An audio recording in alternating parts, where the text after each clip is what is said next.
श्री विदुर जी महाराज धृतराष्ट्र जी को उपदेश कर रहे हैं कि महाराज, गृहीत वाक्यो नयविद वदान्य शेषान्न भोक्ता है विहिंस कश्च नानर्थ कृत्या कुलितः कृतज्ञ सत्यो मृदु स्वर्गमुपैत विद्वान। जो अपने गुरुजनों की, बड़ों की आज्ञा नम्र होकर स्वीकार करता है, जी ऐसा ही करेंगे। और जो धर्म का ज्ञान रखता है कि मुझे क्या करना चाहिए, क्या नहीं करना चाहिए, नीतिज्ञ है। जो अपने पास सुख की सामग्री है उसे दूसरों को देने की भावना रखता है। जो भगवत अर्पित प्रसाद अन्न का ही भोग पाता है। बहुत सुंदर बात है। जो गुरुजनों की आज्ञा मानने के लिए नम्र रहता है। अब वो तो कहते हैं तो करना ही पड़ेगा, एक ये बात हो गई। और एक बात हो गई, बहुत प्रसन्न होकर हमें जो आज्ञा हुई पालन, हमारा सौभाग्य है नम्र होकर गुरुजनों की आज्ञा का पालन करना। आपको पता होना चाहिए कि आपके लिए क्या अधर्म है, क्या धर्म है, क्योंकि शास्त्रों में बहुत धर्म का वर्णन है। तो आप किस मार्ग के पथिक हैं, आपका धर्म क्या है, ये आपको पता होना चाहिए। सत्संगी को पता होता है। और जो आपके पास अच्छी अच्छी सुख सामग्री है, जिसमें तुम्हारा मन लालायित है, उस सामग्री को, खान पान आदि की, उसको विभाजित करके ही पाओ, दूसरों को पवा दो। थोड़ा मात्रा में आप लो, इससे क्या होगा, आप इंद्रिय विजयी हो जाएंगे। भगवत अर्पित ये नियम ले ले कि बिना प्रभु को अर्पित किए हम कुछ नहीं पाएंगे। भले आप नौकरी में, आपके हाथ में जो आया, आप एक क्षण रुकिए, आराध्य देव का स्मरण कीजिए, राधा वल्लभ लाल कीजिए, मन में ही बोल दिए प्रिया प्रीतम, हे प्रभु आपको अर्पित, फिर हो गया, इतने से ही हो जाएगा। बिना स्मरण किए, अर्पित किए, जो आप पाओगे, आपकी बुद्धि भ्रष्ट हो जाएगी, पतित हो जाएगी। जल भी बिना नाम लिए नहीं पी, राधा वल्लभ लाल की जय, अर्पित किया, पी। जो हिंसा रहित आचरण करता है, बहुत शांत, हम किसी भी जीव को मारे नहीं। देखो हमारा अधिकार है, जैसे इस सृष्टि में रहने का, ऐसे हर जीव की रचना भगवान ने की, उसका रहने का अधिकार है। जब तक आपका प्रारब्ध कर्म आपको दंड नहीं देता, तब तक कोई जीव आपको हानि नहीं पहुंचाएगा। एक तो ये सुविधाजनक वास है, जैसे शेनपुर और कई ऐसे गंगा के किनारे, सच्ची मानिए, जैसे चीटा होते ना, ऐसे भिक्षु घूमते थे, जैसे केचुआ घूमते, ऐसे सांप घूमते हैं। हजारों वर्ष पुराना जंगल शेनपुर। अब जिधर देखो कहीं सांप केली कर रहे, खेल रहे कोई से। अब जैसे आसन में ऐसे बैठे, सामने बिछा पर सांप ऐसे आ जा रहे। आज भी जाके देख लो, बहुत अगर कटा नहीं होगा तो बहुत बड़ा जंगल। ऐसे पुराने पुराने बरगद की, मतलब सैकड़ों हाथ में एक ही बरगद है, कितने विशाल कदम, तमाल, ऐसे मन में एकदम आह्लादित रहता था। 2 रोटी, इतनी अरहर की दाल, 24 घंटे में केवल इतनी ही सुविधा थी भोजन की। जो भी संत जन रहते, बस इतना है, ना कोई मीठा, ना फल, ना फूल, ना दूध, ना दोबारा रोटी, था ही नहीं। एकदम एकांत शून्य जंगल, तो बस इतना ही था, 2 मोटी रोटी और इतनी अरहर। और मन हर समय आह्लादित, क्योंकि वहां कोई विषय पदार्थ नहीं, कोई विषयों का प्रवेश नहीं। कभी कोई भूले भटके गंगा स्नान, क्योंकि घाट तो था नहीं, तो कभी कोई ऐसे।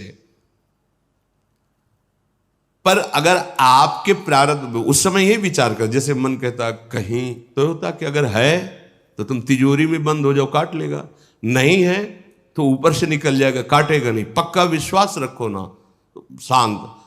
अब जहां आंख मुंदे ध्यान कहीं ऐसा, फिर उसको समझाना पड़ता, नहीं ऐसा नहीं, धीरे धीरे काफी समय वहां रहे, एकदम मन निश्चिंत हो जाता। कभी किसी कीड़े ने नहीं काटा, विश्वास करो। अरे सांप मार दो, क्यों मार, उसका सृष्टि में रहने का अधिकार नहीं है क्या? अरे नहीं, काल है, काल को तुम मार सकते हो क्या? नहीं, ऐसा नहीं। किसी भी जीव को नहीं, ऐसे मारना नहीं। अगर आप हिंसा रहित आचरण करते तो बहुत जल्दी आपका हृदय पवित्र हो जाएगा। कुछ लोग जानबूझ के हिंसा करते रहते हैं, ऐसा नहीं। बोले अपनी सुरक्षा के लिए तो करनी, तो सृष्टि में सबका अधिकार जीने का है, भगवान ने सबको बनाया है। हाँ, आपके घर में ऐसा कोई जीव निकल रहा है, आप उसको निकलवा दीजिए, या आप स्वयं मारना नहीं है। कोई भी जीव किसी को ऐसे नहीं काट सकता जब तक उसका प्रारब्ध नहीं। प्रारब्ध है तो बचा नहीं सकते, वो वहीं जाके काटेगा जहां नियत है, तुम चाहे जितनी व्यवस्था कर लो। अनर्थपूर्ण कार्य उपासक को कभी नहीं करने चाहिए। अनर्थपूर्ण, जिससे दूसरों को दुख पहुंचाए, जो धर्म रहित, ऐसे आचरण नहीं करें। विदुर जी महाराज कह रहे, जब हम बोले तो सत्य बोलने की चेष्टा, क्यों बेमतलब झूठ का पाप लेते हैं?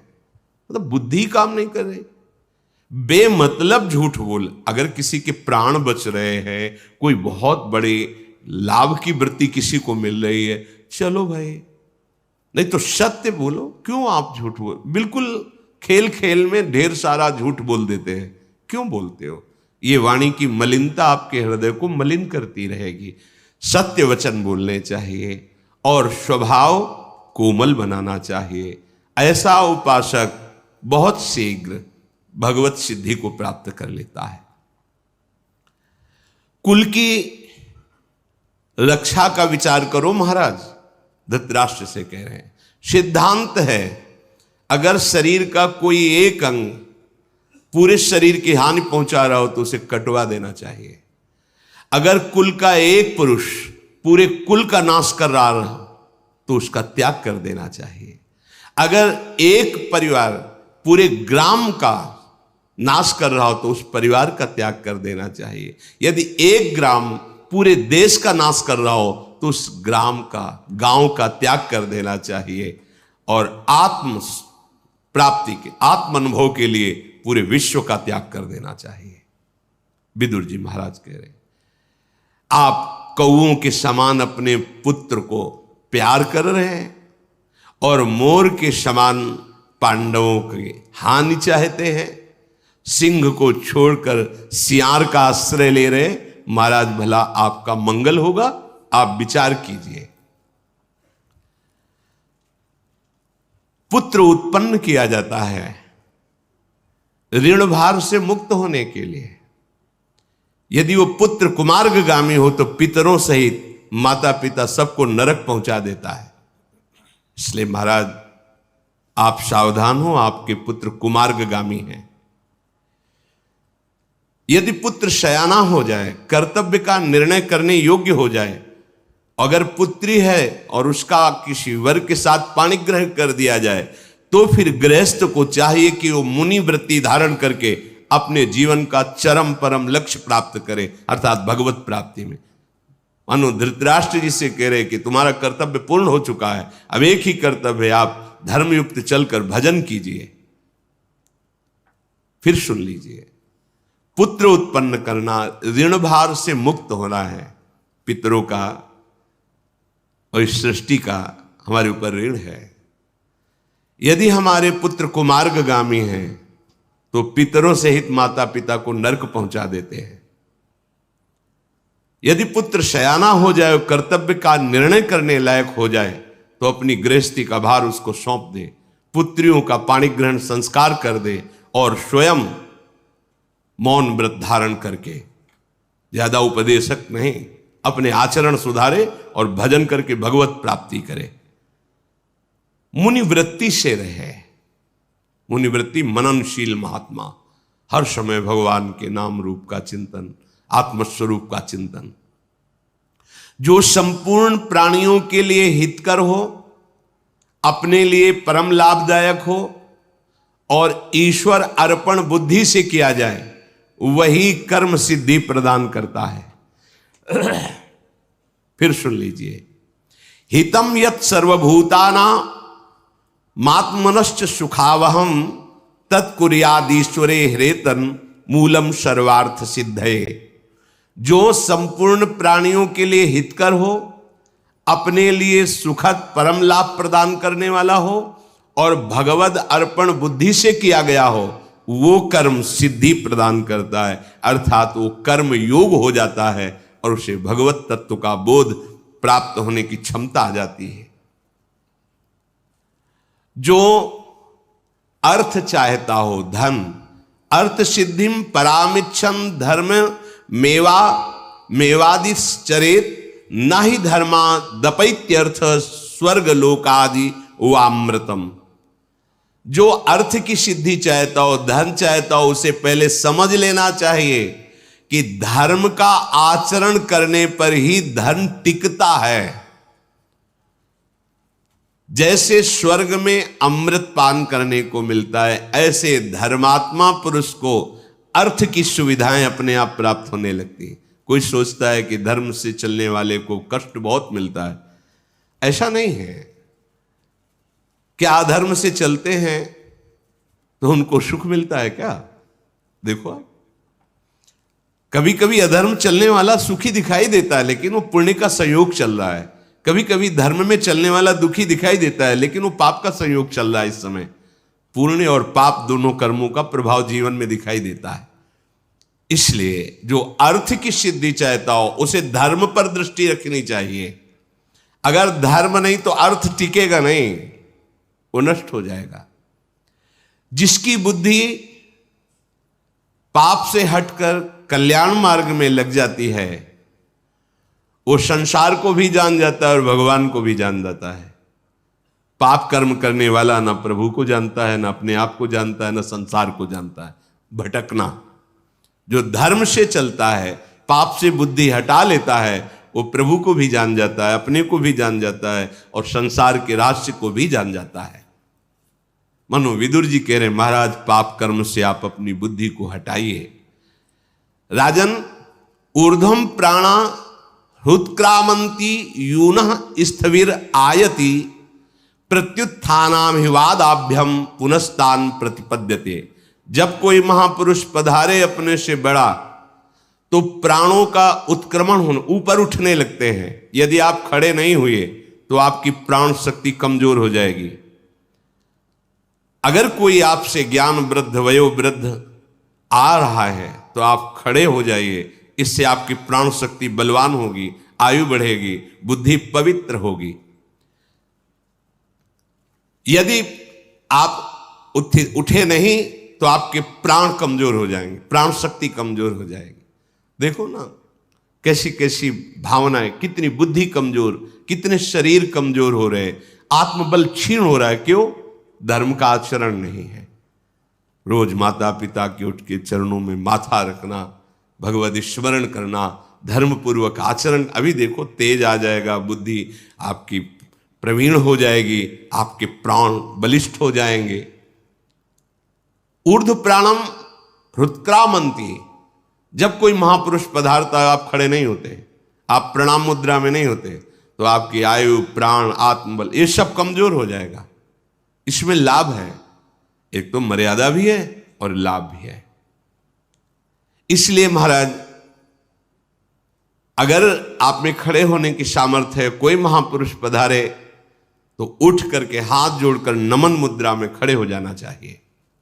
धीर पुरुष को चाहिए कि जब कोई साधु पुरुष पधारे तो उसे भगवत स्वरूप भाव से देखे, मानो मेरे भगवान पधार रहे हैं। ऐसे पहले उनको खड़े होकर के नम्रता पूर्वक हाथ जोड़ करके प्रणाम मुद्रा, फिर आसन, फिर जल आदि के द्वारा चरण पखारना, फिर कुशल मंगल पूछ करके उनसे आज्ञा के लिए हाथ जोड़कर प्रार्थना, क्या आज्ञा है आपकी, क्या सेवा करें। जो क्रोध करने वाला है वो इन आचरणों को कभी धारण नहीं कर सकता, क्योंकि क्रोध कामना से उत्पन्न होता है और कामी पुरुष में इतनी क्षमता नहीं होती कि वो ऐसे मंगलमय आचरणों का निर्वाह कर सके। काफी जो सत्संगहीन है उनको देखा गया है ऐसे ठाकुर जी के सामने खड़े, ये अपराध है। कोई गुरुजन आ रहे तो ऐसे खड़े, अरे नहीं भाई, इतने में क्या चला जाता है प्रभु के सामने, भगवत प्रेमी महात्माओं के, इससे तुम्हारा मंगल होगा। वो ऐसे अभिमान है ना, ऐसे ये तुम्हारा अभिमान ही तुम्हारे लिए काफी है नष्ट करने के लिए, कोई और दूसरा नष्ट नहीं कर सकता। आपका अभिमान, आपका ज्ञान, आपकी ये मनचली वृत्ति ही आपको नष्ट कर देगी। जो कभी क्रोध को बाहर प्रकट नहीं होने देता, जो एक सी समझ रखने वाला है कि सब में प्रभु विराजमान है, किसी भी हानि में शोकग्रस्त नहीं होता, जो संधि करने में बहुत प्रवीण है, किसी भी बात को प्रतिकूलता में न ले जाकर अनुकूलता में ले आना, नम्रता, विनम्रता, दैन्यता, मृदुता, ऐसे भावों के द्वारा उसके कटु विचारों से अपने को न फंसाना, मृदु व्यवहार से उससे संधि कर लेना। जो प्रिय अप्रिय में समान भाव रखता है वो सन्यासी ही कहा जाता है, चाहे घर में रहे चाहे बाहर रहे। घर की स्त्रियां साक्षात लक्ष्मी हैं, पूजनीया महाभागा पुण्याश्च गृह दीप्तयः स्त्रियः श्रियो गृहस्योक्तास् तस्माद् रक्षा विशेषता। स्त्रियां घर की साक्षात लक्ष्मी हैं। जिस घर में स्त्रियों का अपमान निरादर होता है वहां शांति नहीं हो सकती, वहां ऐश्वर्य नहीं बढ़ेगा, वहां अनिष्टकारी चेष्टाएं प्रारंभ हो जाएंगी।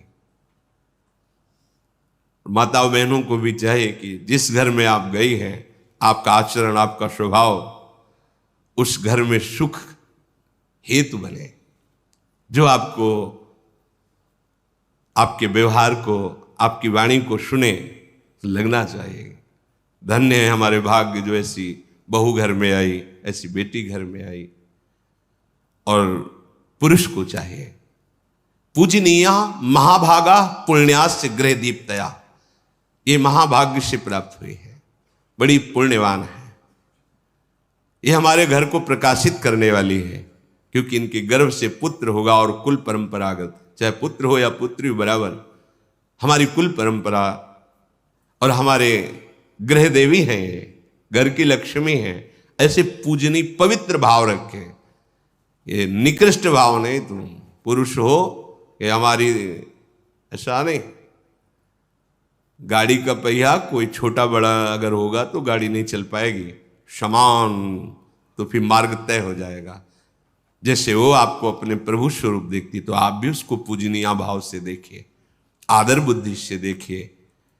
पुण्यास्य गृह दीप्तया, वो पुण्य वर्धन करने वाली, आपके घर को प्रकाशित करने वाली है, इसलिए इन बातों का विशेष ध्यान रखें। ये क्यों उपदेश करें धृतराष्ट्र जी को कि आपकी घर की ही बहू है द्रौपदी, आपने बैठे हुए सभा में सब कुछ सुना, देख नहीं पा रहे लेकिन सुन रहे थे और आप चुप थे। उसका नाश हो जाता है जिसके घर में स्त्रियों के साथ ऐसे व्यवहार होते हैं, नष्ट हो जाते हैं, पक्का नष्ट हो जाते हैं।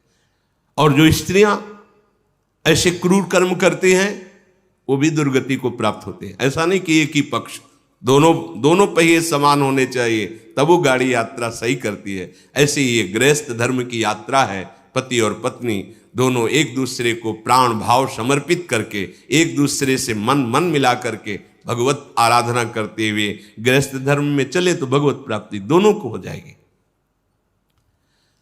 वो मित्र नहीं है जिसको ज्ञान ना हो और मन वश में ना हो, ऐसे को कभी मित्र नहीं बनाना चाहिए। आजकल फ्रेंड उसी को बनाते हैं जो जितनी गंदी आदत सिखा सके, नशा करना, गंदे आचरण करना। बोले दोस्त हैं भाई, ये हमारे सब दोस्त हैं, आज पार्टी होगी गंदगी की, गंदा खाना पीना, गंदे आचरण करना, गंदे दृश्य, गंदा बोलना, ये पार्टी होगी।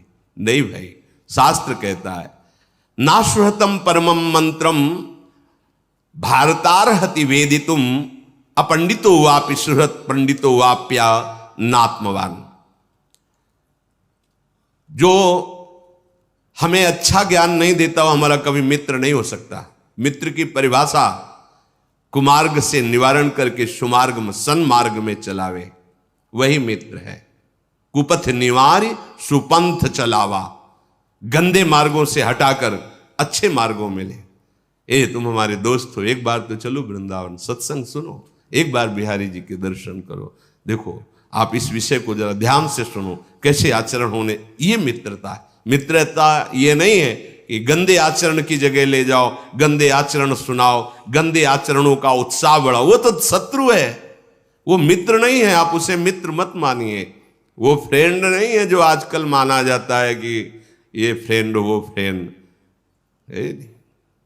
गंदा आचरण सिखाने वाला, गंदे मार्ग का अनुगामी कहीं कोई मित्र होता है?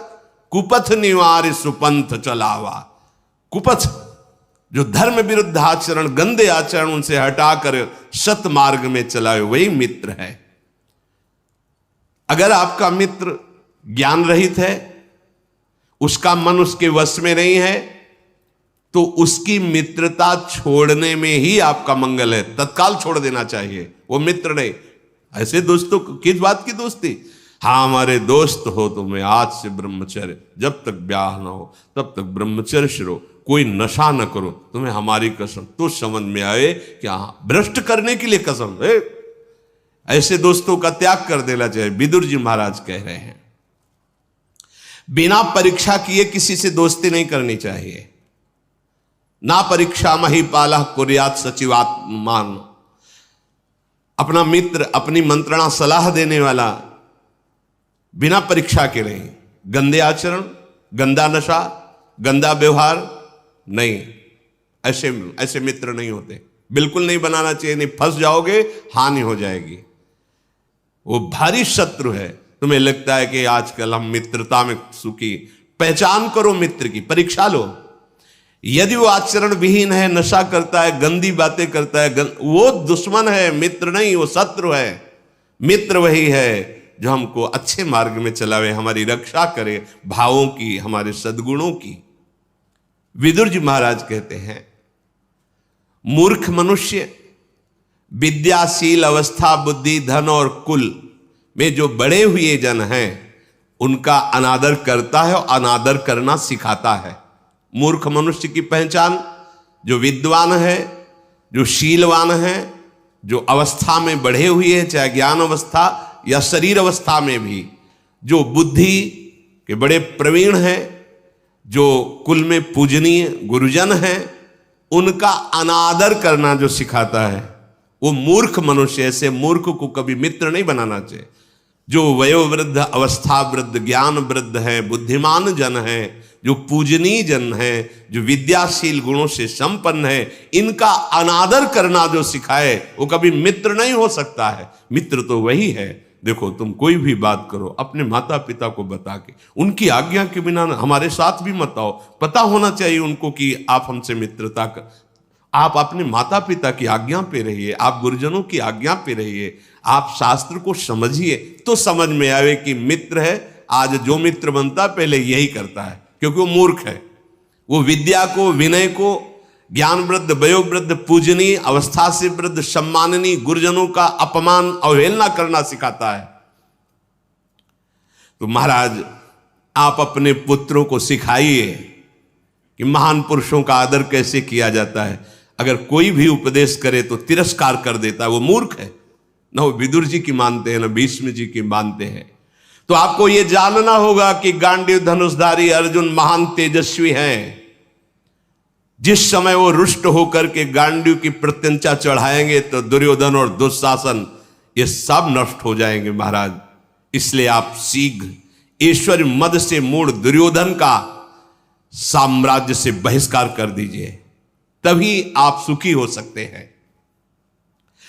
जब दुर्योधन का जन्म हुआ था तो मैंने कहा था कि इस पुत्र का त्याग कर दो तो तुम्हारे कुल की रक्षा हो जाएगी, पर मोह के कारण आपने इसका त्याग नहीं किया, तो आज कर दो, सुखी हो जाओगे। जो दूसरों में फूट डालने वाले स्वभाव वाला होता है, जो कामी होता है, निर्लज्ज होता है, सठ होता है, पाप करने में सकुचाता नहीं है, ऐसा कोई भी हो उसको अपने सानिध्य में नहीं रहने देना चाहिए। बिल्कुल विदुर नीति है। जो दूसरों में फूट डालने वाले स्वभाव वाला हो, जो कामी पुरुष हो, निर्लज्ज हो, दुष्ट हो, और पाप करने में सकुचाता न हो, वो कोई भी हो, उसका सानिध्य स्वीकार नहीं करना चाहिए। समर्थ है महाराज आप विचार कीजिए, पांडवों ने 5 गांव मांगे हैं, आप आधा राज्य दे दीजिए।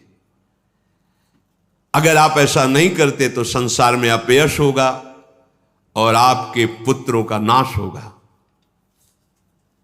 महाराज, पांडवों को अथवा अपने पुत्रों को किसी की भी हानि सुनोगे तो आप बैठ के जलोगे। इसलिए आप जितना हम उपदेश के उस पर विचार कीजिए। महाराज, इस जीवन का कोई ठिकाना नहीं है। अगर आपसे अधर्म बन जाएगा तो आप अपनी सुखद सैया पर बैठकर पछताओगे और जलोगे, सोचोगे, इसके सिवा कुछ हाथ नहीं लगेगा। जीवन का कोई ठिकाना नहीं। अगर आपसे अपराध बन गया, पाप बन गया, तो पाप आपको जलाएगा, चाहे जितनी सुखद सैया पर आप बैठे हो। अत्यंत कुशल, विश्वसनीय विद्वान के द्वारा उपदेश किया हुआ ज्ञान कभी व्यर्थ नहीं होता। कर्तव्य का ज्ञान अगर विद्वान पुरुष से प्राप्त हो रहा है और उसका अनुष्ठान न किया जाए तो उसका कोई महत्व भी नहीं होता। जो सुना है उसका मनन करो और उसका अनुष्ठान करो। विवेकी पुरुष को चाहिए कि जिसमें अभिमान झलकता हो, वाणी में, चेष्टा में, जो बहुत क्रोधी स्वभाव का हो, जो साहस के साथ अधर्माचरण करता हो, धर्महीन हो, ऐसे पुरुष को कभी मित्र न बनाए। मित्र तो ऐसा होना चाहिए जो धार्मिक हो, सत्यवादी हो, उदार हो, दृढ़ हो और जिसके पास रहने में अपने को कोई भी भय न हो, अर्थात विश्वास और सुरक्षा पक्की। ऐसे को मर्यादित मित्रता स्वीकार करनी चाहिए। शब्द है अमर्यादित नहीं। मित्र का मतलब ये नहीं कि अमर्यादित व्यवहार, मर्यादित।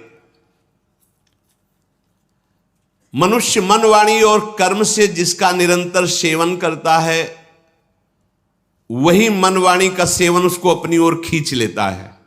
विदुर जी महाराज, अगर मन, वाणी और कर्म से पाप का आचरण करोगे तो पाप खींच लेगा, धर्म का आचरण करोगे तो धर्म खींच लेगा और भगवद आचरण करोगे तो भगवान खींच लेंगे। मन, वाणी, कर्म से जिसका निरंतर सेवन किया जाता है वो उसको अपनी ओर खींच लेता है। इसलिए महाराज, विचार पूर्वक मन, वाणी और कर्म करना चाहिए। जो अधर्म के द्वारा कमाए हुए धन से सोचता है परलोक में सुख प्राप्त कर लेंगे, बहुत ध्यान से सुनना। अधर्मोपार्जितैरर्थैर यह करोत्योर्ध देहिकम न सतस्य फलम प्रेत्य भुंक्तेर्थस्य दुरागमात्। धर्म पूर्वक कमाए हुए धन पर दशांश की बात है कि आप जो है 100 में 10 रुपए अन्य की सेवा में लगा दो, 90 आप खर्चा करो। ये क्यों? क्योंकि ये आगे के लिए जमा हो रहा है। आप 90 का प्रयोग करो और 10 रुपए भागवतिक कार्यों में खर्चा कर दीजिए। गृहस्थ तो ऐसा कर दो। पापाचरण से कमाए हुए वाले नहीं, पापाचरण से। अधर्मोपार्जितैरर्थैर यह करोत्योर्ध देहिकम। चलो गया में पिंड कर दान करते हैं, खूब भंडारा करते हैं, पापाचरण का पैसा है, परलोक में हमें सुख मिलेगा। तो कह रहे भूल के नहीं, कुछ नहीं मिलने वाला। विदुर जी कह रहे हैं अधर्मोपार्जितैरर्थैर यह करोत्योर्ध देहिकम न सतस्य फलम, उसका कोई फल आपको नहीं मिलेगा। भुंक्तेर्थस्य दुरागमात्, क्योंकि बुरे मार्ग से कमाया हुआ धन कभी तुम्हारी सदगति नहीं होने देगा। हां, एक उपाय है जो उदाहरणों में महापुरुषों के चरित्रों में पाया जाता है। जैसे वैश्या के बगीचे में संत जन गए, वो लेके गई अर्थ आदि, उन्होंने कहा अपना जब परिचय दिया, हम तो नहीं स्वीकार कर सकते, पर तुम अगर ये नियम लो कि आज से हम वैश्यावृत्ति बंद करते हैं और सारे धन को भगवान के चरणों में अर्पित करके नाम जप, मंगल हो जाएगा। यह है। अभी तक भूल से अधर्माचरण होता रहा, अब भगवान की शरण में तन मन वचन सब समर्पित, अब आपका कल्याण हो। इसलिए सावधानी पूर्वक अगर आपको अर्थ भी कमाना तो धर्म के मार्ग से, धर्म को आगे रखिए। अब धर्म शब्द ही से परिचय नहीं है, अर्थ ही से केवल परिचय है। जहां अर्थ है वहां अनर्थ है, और जहां धर्म अर्थ है वहां कामनाओं की पूर्ति, आगे मोक्ष है। मनुष्य जीवन का लाभ मुक्त हो जाना, भगवत प्राप्त हो जाना है। महाराज, क्रोध को क्षमा से जीतिए। जब क्रोध आवे तो क्षमा जीत लीजिए। असाधुता को साधुता से जीत लीजिए। अपने अंदर की असाधुता को भी साधुओं के जो लक्षण हैं उनसे, और सामने जो साधुता कर रहा है अपनी साधुता से उसको जीत लीजिए। सामने क्रोध कर रहा है, क्षमा से जीत लीजिए। जो झूठ है उसको सत्य से जीत लीजिए। जो अपने गुरुजनों को नित्य प्रणाम करता है, अभिवादनशीलस्य नित्यम वृद्धोपसेविनः चत्वारि संप्रवर्धन्ते कीर्तिरायुर यशोबलम। जो नित्य अपने गुरुजनों को प्रणाम करता है, वृद्ध पुरुषों की सेवा करता है, उसकी कीर्ति, आयु, यश, बल ये चारों बढ़ते रहते हैं। जिसके पास 1000 रुपया है वो भी जीवित है, जिसके पास 100 रुपया है वो भी जीवित है। पर महाराज, जो लोभ पे लोभ करता जाता है वो जीते जी मर जाता है। लोभ और तृष्णा खाए जा रही, जल रहा है वो कामना से, वो जीता हुआ जीवन रहित है। क्योंकि अब धर्म का ज्ञान नहीं, केवल धन पर वृत्ति है। महाराज, यत् पृथिव्याम ब्रीहियवम हिरण्यम पशवः स्त्रियः नालमेकस्य तत्सर्वमिति पश्यन्न मुह्यति। अगर जितनी पृथ्वी है, जौ धान्य है, जितनी स्त्रियां हैं, स्वर्ण, पशु, सारे भोग सामग्री एक पुरुष को दे दिए जाए तो भी उसको कभी तृप्ति नहीं हो सकती, क्योंकि मायाकृत है। इसलिए महाराज, विचारवान होकर आधा राज्य पांडवों को दे दो और आधे पर आप झूठ बोल करके जो उन्नति करता है, ध्यान दीजिए, वो उन्नति उसके पतन का कारण बनेगी। आज भले दिखाई दे रहा है पर ऐसे गिरोगे संभल नहीं पाओगे। अनृतेच समुत्कर्षो, जो छल कपट झूठ के द्वारा अपनी उन्नति चाहता है, जो गुरुजनों की चुगली करता है, श्रेष्ठ पुरुषों की, अच्छा हमने तो ऐसा ऐसा समझा, हमने तो ऐसा ऐसा दिया, अरे कुछ नहीं ऐसा। पैशुनम माने चुगली करना। गुरोश्चालिक निर्बंध, जो गुरुजनों पर दोष देखता रहता है, दोषारोपण करता रहता है, ये ब्रह्म हत्यारे के समान दुर्गति को प्राप्त होते हैं। जो झूठ से, कपट से उन्नति प्राप्त करता है, जो दूसरों की, श्रेष्ठ जनों की चुगली करता है, जो गुरुजनों पर दोषारोपण, दोष दर्शन करता है, ये तीनों ब्रह्म हत्यारे हैं। तीनों ब्रह्म हत्यारे के समान दुर्गति को प्राप्त होते हैं। ये स्वभाव तो एकदम छोड़ देना चाहिए। जो दूसरों के दोष में अपने को वर्णन करने में उत्साहित होता है। कुछ लोग होते हैं जिनको 4 लोग मिल गए दूसरे की निंदा करने में, ऐसा लगता है मानो उनको बहुत बड़ा कोई पद मिल रहा हो, ऐसा सुख होता है। जो दूसरों की निंदा करते हैं, कभी किसी की सेवा नहीं, सेवा का अभाव होता है, और अपनी प्रशंसा 4 लोगों के बीच में बैठ के कहते हैं और बड़ा उतावलापन दिखाते हैं कार्य में। ये अपने सुख, अपने वैभव, अपने आनंद की वृत्ति का नाश करने वाले स्वयं होते हैं। अपनी प्रशंसा और दूसरों की निंदा यह नाश का कारण है। बहुत सावधान रहना चाहिए। अपनी प्रशंसा, आत्म प्रशंसा। असूयैक पदम मृत्यु रतिवादा स्त्रियो वधा अशुश्रूषा त्वरा श्लाघा विद्याया सत्रवस्त्रया। मानो अपने ऐश्वर्य का वध कर रहा है, अपने आगे सुख का नाश कर रहा है। जो अपनी प्रशंसा करता है, दूसरों की निंदा करता है, और सेवा का अभाव है और उतावलापन है। महाराज, धन धान्य आदि से परिपूर्ण पृथ्वी का शासन करके अंत में सबको यहां राज्य और शरीर भी छोड़कर जाना होता है। बड़े बड़े बलवान, बड़े बड़े चक्रवर्ती सम्राट चले गए, इस पर दृष्टि डालिए आप। विदुर जी महाराज कह रहे, महाराज पुत्र को बड़े उत्साह के साथ पाला जाता है, और जब अधर्म आचरण बन जाते हैं तो वही पुत्र यौवन में मर जाता है। अधर्म आचरण, जैसे पीछे वर्णन हुआ था अकाल मृत्यु, ऐसे ऐसे आचरण करोगे तुम्हारी पूर्ण आयु नष्ट हो जाएगी। अब मनुष्य जब अपने जवान पुत्र को उठा करके घर से बाहर स्मशान की तरफ ले जाता है तो उसके हृदय में क्या होता है आप विचार कीजिए।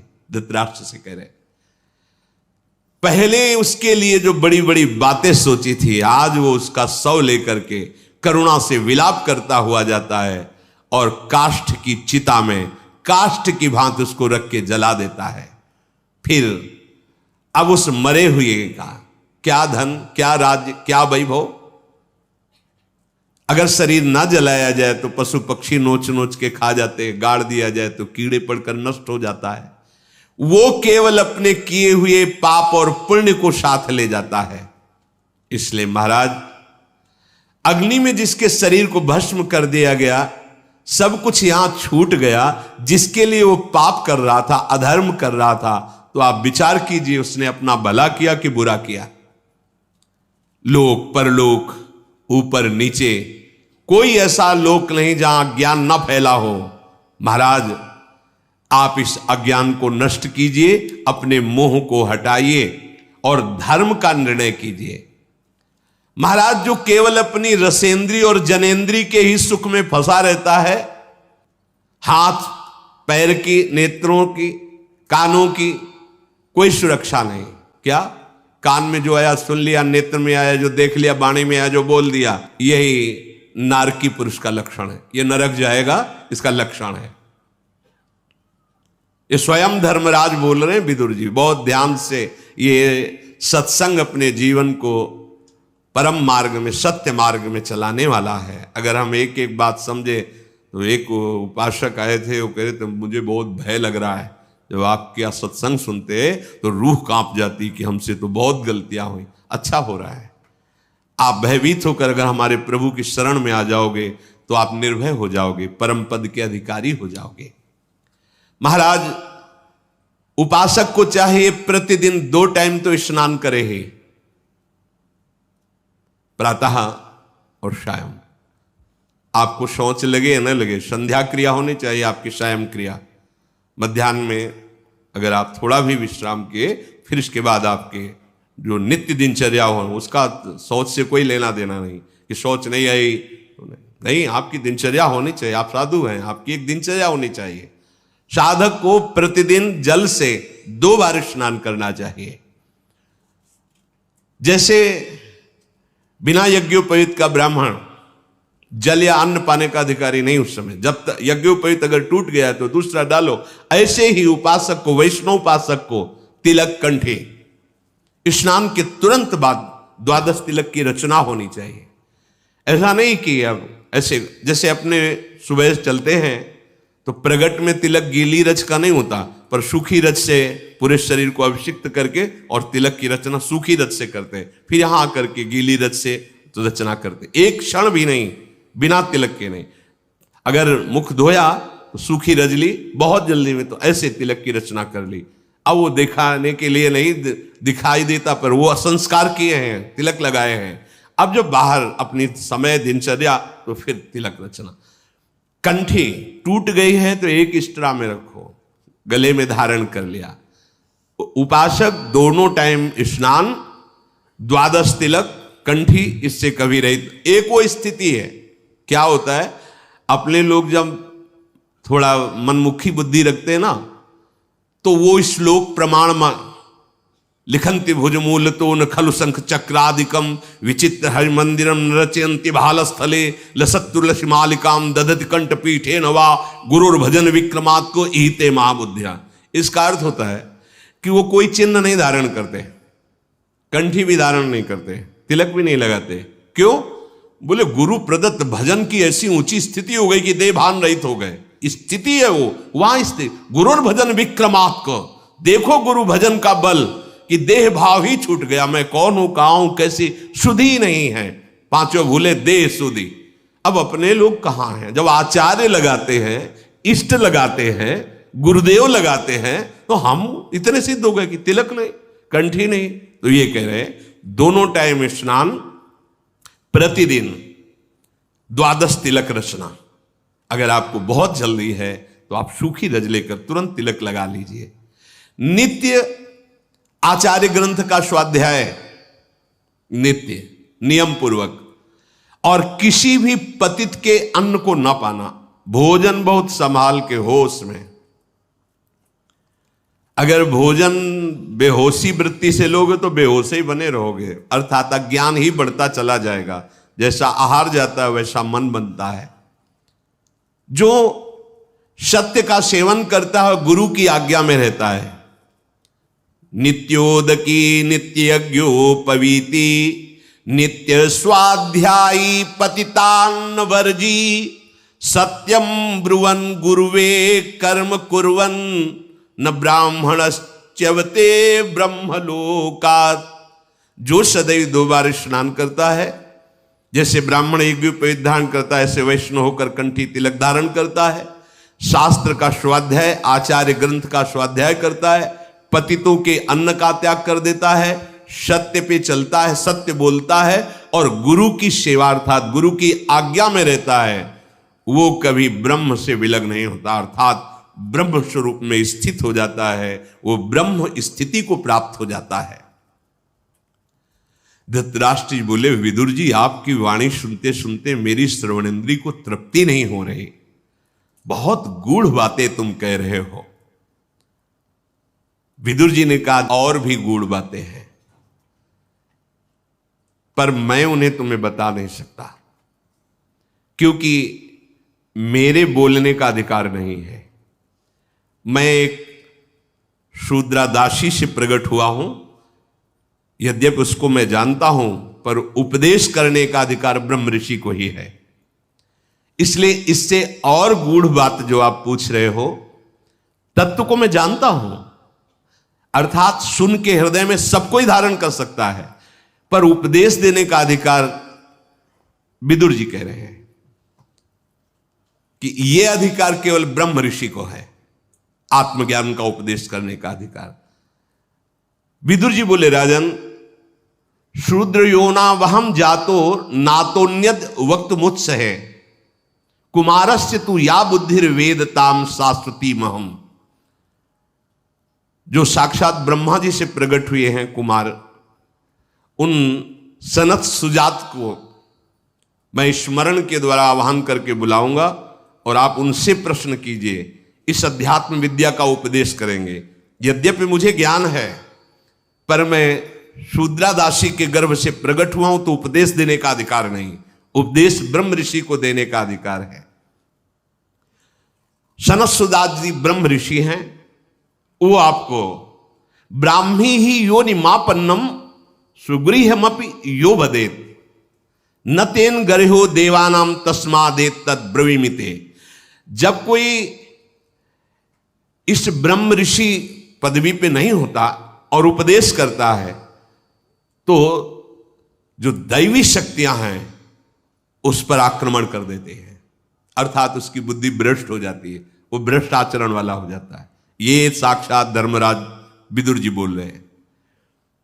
ब्राह्मी ही योनिमापन्न, उस ब्राह्मी योनि में प्रकट हुआ हो, सुगुह्यमपि यो वदेत, जो वेद का गुह्य विषय है वो उसी से उपदेश लेना चाहिए। हम सुनकर धारण करके मुक्त हो सकते हैं, लेकिन उपदेश देने का अधिकार विदुर जी महाराज जो साक्षात धर्म के स्वरूप है, वो कह रहे हैं उस ब्रह्म ऋषि को है। नहीं तो गर्हो देवानाम, जो देवता है, जो देवी शक्तियां हैं, फिर उस पर नाराज हो जाते हैं, आक्रमण करती है। परीक्षा दीजिए, आपकी क्षमता है।